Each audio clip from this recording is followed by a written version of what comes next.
सोनू और मोनू नाम के दो दोस्त थे। सोनू बहुत मेहनती और ईमानदार था, जबकि मोनू आलसी और कामचोर था। सोनू काम की तलाश में रहता था, पर उसके हाथ कोई काम नहीं लगता था। एक दिन ऐसे ही वो अपने घर में सो रहा था। अचानक उसके घर के खिड़की के बाहर बिजली चमकी। सोनू घबरा कर उठ गया। उसने देखा खिड़की के बाहर एक परी हवा में उड़ रही है। ये देख सोनू चौंक गया। सोनू अपने बिस्तर से उठ खड़ा हुआ। वो परी घर के अंदर आई। सोनू, तुम बहुत अच्छी लड़की हो। मैं तुम्हें कुछ देना चाहती हूँ। परी सोनू को एक तस्वीर देती है। सोनू, ये एक जादुई घर की तस्वीर है। इस घर में बहुत सारे हीरे जवाहरात हैं जो तुम्हें मिल जाएंगे, लेकिन घने जंगल में छुपे इस घर को तुम्हें खुद ही ढूंढना होगा। और याद रहे, अगर तुमने लालच करके कुछ मांगा तो तुम हमेशा के लिए इस घर में कैद हो जाओगे। दूसरे ही दिन सोनू ने अपने दोस्त मोनू को ये सारी कहानी बताई और उस तस्वीर को अपने साथ लेकर वो दोनों उस जादुई घर की तलाश में निकल पड़े। जंगल में उस जादुई घर को ढूंढते ढूंढते वो काफी दूर तक आ पहुंचे और आखिर में उन दोनों को वो जादुई घर मिल ही गया। तुम यहीं रुको, मैं अंदर जाकर देखता हूँ। सोनू अकेले ही सारा धन लेना चाहता है, लेकिन मैं ऐसा नहीं होने दूंगा।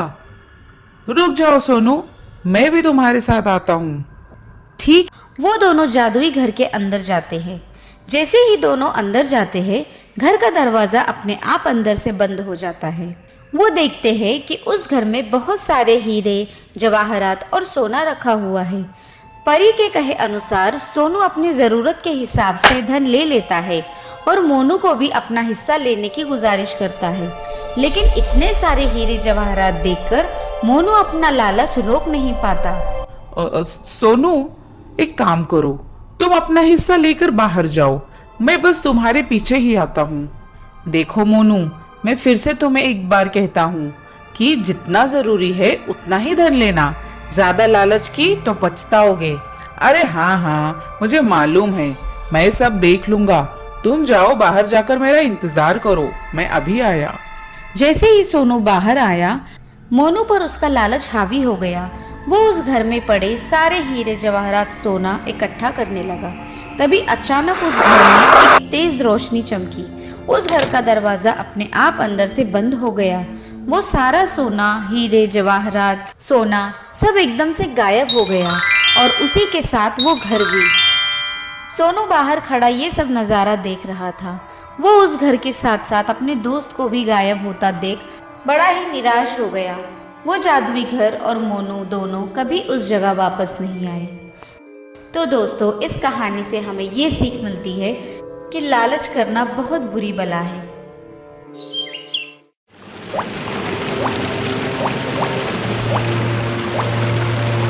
सुनिए जी, सर्दियाँ शुरू हो गई है और इस बार सर्दी के साथ साथ बारिश भी हो रही है। घर की छत का तो आप जानते ही हैं, पानी आता है। हाँ भाग्यवान, इस बार ठंडी कुछ ज्यादा ही पड़ने वाली है, क्योंकि इस बार गांव के लोग बोल रहे थे कि इस बार ठंडी के साथ साथ भयंकर बारिश भी होने वाली है। अजी, ऐसा हुआ तो हमारा क्या होगा? छत के साथ साथ घर की खिड़कियाँ भी टूटी हुई है। ठंडी हवा सीधी अंदर आती है। आप कुछ कीजिए ना। हाँ वर्षा, मैं कुछ करता हूँ।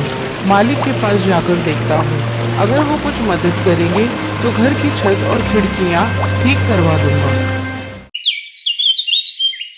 अगली सुबह गणेश मालिक के घर की तरफ चल देता है। गणेश का मालिक, जिसका स्वभाव बहुत ही कठोर था, आग के पास खड़ा होकर अपने नौकरों पर चिल्ला रहा था। गणेश अपने मालिक के पास जाता है और उनसे कहता है, मालिक, ठंडी का मौसम आ चुका है। कल तो हल्की हल्की बारिश भी हो रही थी और मेरे घर की छत और खिड़कियां टूटी हुई है, जिससे घर में हवा और पानी आता है। अगर मैंने जल्द ही उसे ठीक नहीं करवाया तो हमें बहुत परेशानी हो जाएगी। मैं और मेरी पत्नी तो कैसे भी दिन काट लेंगे, लेकिन मेरी एक बेटी भी है और वो इतनी ठंडी बर्दाश्त नहीं कर पाएगी। अरे गणेश, तो उसमें मैं क्या कर सकता हूँ? मालिक, अगर आप थोड़ी मदद कर देते तो मैं अपने घर की मरम्मत करवा देता। और मैं दिन रात मेहनत करके आपका सारा पैसा लौटा दूंगा। अरे अभी तो तू इतना काम भी नहीं करता कि मैं तुझे उधार दे सकूं, और वैसे भी ठंडी की वजह से पूरा धंधा चौपट हो गया है। और सुन, कल से काम पे मत आना। मालिक, मैं तो मदद के लिए आपके पास आया था, लेकिन आप तो मेरा ही रोजगार छीन रहे हैं। ऐसा मत करो मालिक, मैं कहाँ जाऊंगा। उसके इतनी मिन्नत करने के बाद भी उसका मालिक उसकी एक नहीं सुनता है और बेचारा गणेश वहां से दुखी मन होकर लौट जाता है। गणेश दिन भर जगह जगह काम ढूंढता है, लेकिन उसे कहीं भी काम नहीं मिला। सुबह से शाम हो गई। वर्षा से कहा था कि छत का इंतजाम कर दूंगा, लेकिन यहाँ तो नौकरी भी चली गई। घर ठीक होना तो छोड़ो, खाने तक का इंतजाम नहीं कर पाया। गणेश ये सब बैठा सोच ही रहा था कि अचानक बारिश होने लगी। ये तो बारिश होने लगी, मुझे जल्दी से घर पहुंचना होगा, वरना वर्षा आके कैसे संभालेगी। हे ऊपर वाले, क्या आपको हमारा दुख कम लग रहा था जो ये बिन मौसम बारिश बरसा रही है। धीरे धीरे बारिश बढ़ने लगती है। गणेश एक पेड़ के नीचे रुक जाता है और बारिश के रुकने का इंतजार करता है। एक तो इतनी तेज ठंडी और ऊपर से ये बारिश, मेरे तो हाथ पैर ठंडे पड़ रहे हैं। गणेश काफी देर तक बारिश के रुकने का इंतजार करता है, लेकिन बारिश रुकने का नाम ही नहीं ले रही थी। लगता है कि ये बारिश अब नहीं रुकेगी, मुझे अब घर चलना चाहिए। अब इतने बारिश में चलना बहुत मुश्किल हो गया है, और घर पर बेचारी वर्षा अकेली परेशान हो रही होगी। गणेश उस तेज बारिश में अपने घर की तरफ चल पड़ता है। जैसे तैसे वो अपने घर पहुंचता है तो देखता है कि पूरे घर में पानी टपक रहा है। माँ, ये बारिश कब रुकेगी? मुझे तो बहुत ठंड लग रही है। अरे मेरी बच्ची, तुम डरो मत, सब ठीक हो जाएगा। वर्षा अपनी बच्ची को दिलासा देती है, पर वो कर भी क्या सकती थी। रात के आखिरी पहर को बारिश रुकती है। वो लोग जैसे तैसे रात गुजारते हैं। गणेश सुबह होते ही कुछ लकड़ियाँ और खाने का इंतज़ाम करता है, क्योंकि रात की तूफानी बारिश में उनका सब राशन बर्बाद हो गया था। गणेश ने लकड़ियाँ जलाकर अलार्म लगाया तो उन्हें कुछ सुकून मिला और थोड़ी ठंड कम हुई। ये बारिश का सिलसिला यूं ही काफ़ी दिनों तक चलता रहा। एक दिन सब घर के बाहर खड़े थे। अजी, ऐसा कब तक चलेगा? हर रोज बारिश का पानी भरने से घर एकदम खोखला हो गया है। हम कर भी क्या सकते हैं भाग्यवान, कोई और रास्ता भी तो नहीं है। वो दोनों आपस में बात कर ही रहे थे, तभी जोर का तूफान आया और बारिश शुरू हो गई। देखते ही देखते गणेश का पूरा घर बारिश की वजह से गिर गया और पानी में बह गया। अरे ये क्या हो गया, हमारी आखिरी उम्मीद भी खत्म हो गई, हमारा घर भी टूट गया। अजी, शुक्र करो मैं और बच्ची बाहर ही थे, वरना सोचो क्या होता। हाँ भाग्यवान, तुम सही कह रही हो। ऊपर वाले का लाख लाख शुक्र है, कुछ अनहोनी नहीं हुई। लेकिन अब हम इतनी बारिश और ठंड में बच्ची को लेकर कहाँ जाएंगे? अगर हम ऐसे ही बारिश में भीगते रहे तो बीमार पड़ जाएंगे। अजी, अगर हम आज रात ही कहीं सर छुपाने की जगह मिल जाए वही काफी है, कल का कल देखेंगे। हाँ, वो आपके जिगरी दोस्त है ना, पप्पू भैया, उन्हीं के यहाँ चलते हैं। हाँ, तुम सही कह रही हो, पप्पू हमारी मदद जरूर करेगा। दोस्ती किस दिन काम आएगी आखिर। वो दोनों अपनी बच्ची को लेकर उस तेज बारिश में पप्पू के घर जाते हैं और उसके घर का दरवाजा खटखटाते हैं। अरे भाई, इतनी तेज बारिश में कौन दरवाजा खटखटा रहा है? अजी, बैठे बैठे ही बोलते रहोगे? जाकर देखो तो पता चलेगा ना कौन है। भाग्यवान, तुम ज्यादा मत बोलो, चुपचाप अपना काम करो। अरे गणेश, तू इस समय पूरे परिवार के साथ यहाँ क्या कर रहा है? सब ठीक है ना? अरे कुछ ठीक नहीं है पप्पू भाई, तेज बारिश की वजह से हमारा घर ढल गया और अब हमारे पास कोई ठिकाना नहीं है रहने का। अब मैं अपनी बीवी बच्चों को लेकर कहाँ जाऊँ, इसलिए तेरे घर आ गया। क्या मैं आज रात तेरे घर रुक सकता हूँ?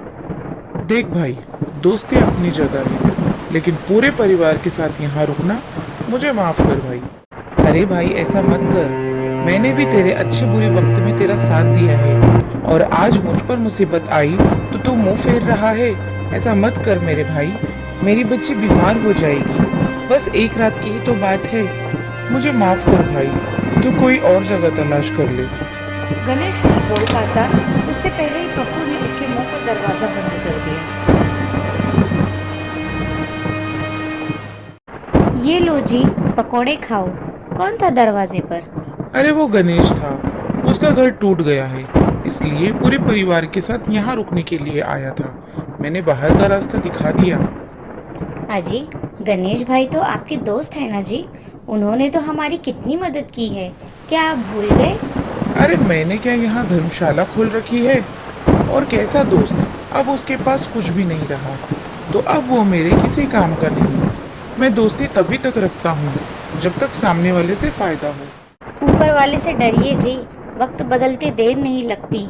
कहीं आपके ये बड़े बोल आप पर ही ना भारी पड़ जाए। ऐसा कुछ नहीं होगा। ये लो पकोड़े खाओ।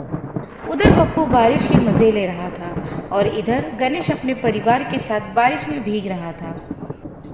अजी, आप तो मेरा दोस्त कहकर जान लुटाते थे, पर उसने तो हमें एक रात के लिए भी अपने घर में नहीं रखा।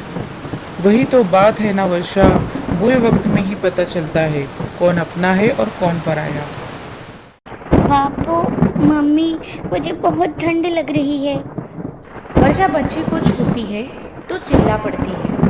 अजी, बच्ची को तो बहुत तेज बुखार है, कुछ कीजिए ना। चलो हम मुखिया जी के घर चलते हैं, अब वही हमारी आखिरी उम्मीद है।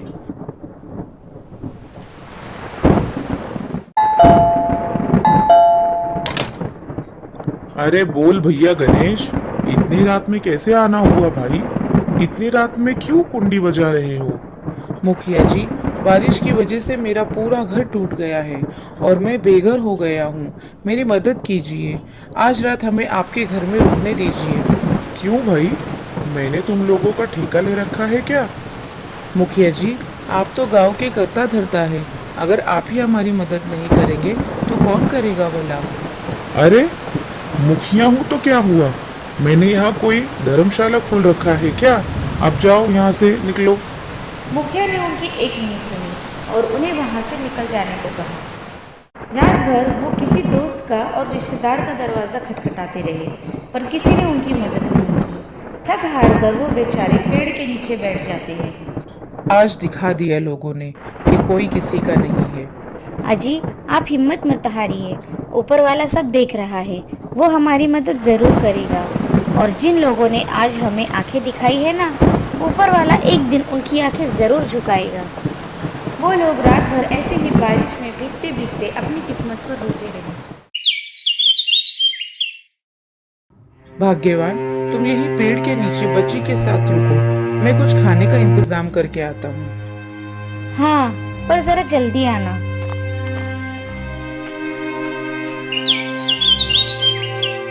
शाम होने से पहले गणेश अलार्म जलाने के लिए लकड़ियाँ और कुछ खाने के लिए लेकर आता है। अब बारिश कुछ कम हो गई थी तो वो लोग उस पेड़ के नीचे ही रहने लगे। एक सुबह गणेश का दोस्त पप्पू वहां से गुजरता है। अरे गणेश, तेरे इतने बुरे दिन आ गए जो इतनी ठंड में भी तुझे इस पेड़ के नीचे रहना पड़ रहा है। थू थू, मुझे बहुत अफसोस हो रहा है। कोई बात नहीं पप्पू भाई, वक्त वक्त की बात है।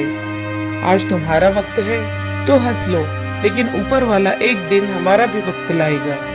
अरे सड़क पर आ गया है फिर भी इतना घमंड, ऐसा क्या हाथ लग गया तुम्हारे? कोई नहीं, तुम ऐसे ही खुश रहो। पप्पू उनका मजाक उड़ाकर चला जाता है और उन दोनों की आंखों में आंसू आ जाते हैं। अरे भाग्यवान, तुम पप्पू की बातों का बुरा मत मानो। तुम अपना और बच्ची का ख्याल रखो, मैं कुछ काम ढूंढ कर आता हूँ।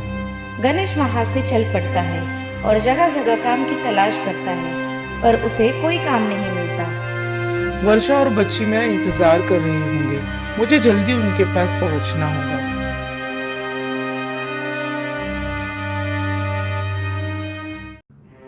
जैसे ही गणेश वहां से निकलता है, वो रास्ते में देखता है कि एक जगह लोगों की भीड़ लगी है।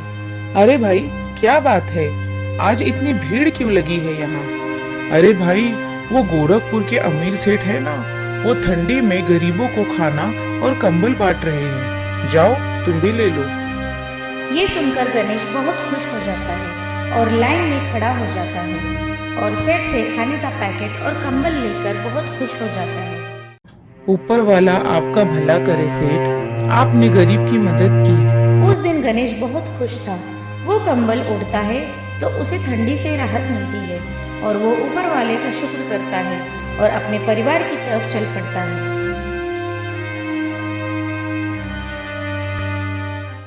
अजी, आ गए आप? और ये नया कंबल कहाँ से आया? अरे एक अमीर सेठ ने दिया है, वो सबको बांट रहे थे गांव में। अरे वाह बापू, अब आपको भी ठंड नहीं लगेगी। अजी, बच्ची सही कह रही है, इतनी ठंड में इस कंबल से आपको कुछ तो राहत मिलेगी। वो दोनों आपस में बात कर ही रहे थे, तभी वहाँ एक बूढ़ा आदमी आया। अरे बेटा, मैं 2 दिन से भूखा हूँ, क्या मुझे खाने के लिए कुछ मिल सकता है क्या? हाँ हाँ, क्यों नहीं बाबा। गणेश को जो सेठ से खाना मिला था वो अपने और अपने परिवार की परवाह किए बिना बूढ़े बाबा को दे देता है। बेटा, तुम्हारा बहुत बहुत शुक्रिया। इस मतलबी दुनिया में तुमने मुझे पेट भर खाना दिया। लेकिन एक बात बताओ, तुम सभी यहाँ पेड़ के नीचे क्या कर रहे हो? गणेश ने उनके साथ जो हुआ सब उस बूढ़े बाबा को बताया। अरे बेटा, तुम्हारे साथ तो बहुत ही गलत हुआ है। मुझे माफ करना, मैंने तुम्हारा सारा भोजन भी खा लिया। अब तुम लोग क्या खाओगे? अरे बाबा जी, कोई बात नहीं, मदद करना तो हमारा फर्ज है। बेटा, मैंने आज तक तुम्हारे जैसा इंसान नहीं देखा। तुमने अपनी और अपने परिवार की परवाह किए बिना मुझे भोजन दिया। मेरे पास तुम्हारे लिए देने के लिए कुछ भी नहीं है। लेकिन इतना कहकर वो बूढ़ा आदमी एक पोटली निकालकर गणेश को दे देता है। ये मेरी तरफ से तुम्हें एक छोटी सी भेंट है। मेरा आशीर्वाद हमेशा तुम्हारे साथ है। हमेशा खुश रहो बेटा। इतना कहकर वो बूढ़े बाबा वहाँ से चले जाते हैं।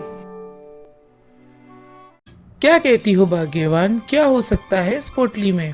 अरे, वो बूढ़े बाबा तो गरीब लग रहे थे, वो हमें क्या ही देंगे भला। चलो खोलकर देखते हैं। फिर गणेश और वर्षा उस घड़े को खोलकर देखते हैं तो उसमें बहुत सारे सोने के सिक्के थे। गणेश और वर्षा की खुशी का तो ठिकाना ही नहीं था। अरे, इतने सारे सोने के सिक्के! हाँ वर्षा, मुझे तो लगता है वो बूढ़े बाबा कोई साधारण इंसान नहीं थे। अजी, सही कह रहे हैं आप। लगता है ऊपर वाले ने हमारी सुन ली। अब उनके दुख के दिन खत्म होने वाले थे। गणेश उन सोने के सिक्कों को बेचकर अपना घर बहुत बड़ा बना लेता है। अब उनके पास ठंड और बारिश से बचने के लिए उनका खुद का घर था। अब गणेश अपना एक छोटा सा कारोबार शुरू करता है जिससे गांव के कुछ गरीबों को रोजगार मिल जाता है। कुछ दिन ऐसे ही बीत जाते हैं। वो कहते हैं ना, समय बदलते देर नहीं लगती। एक दिन आसमान पे काले बादल छा जाते हैं और तेज हवाओं के साथ जोर जोर से बिजली कड़कने लगती है और देखते ही देखते तेज बारिश होने लगती है।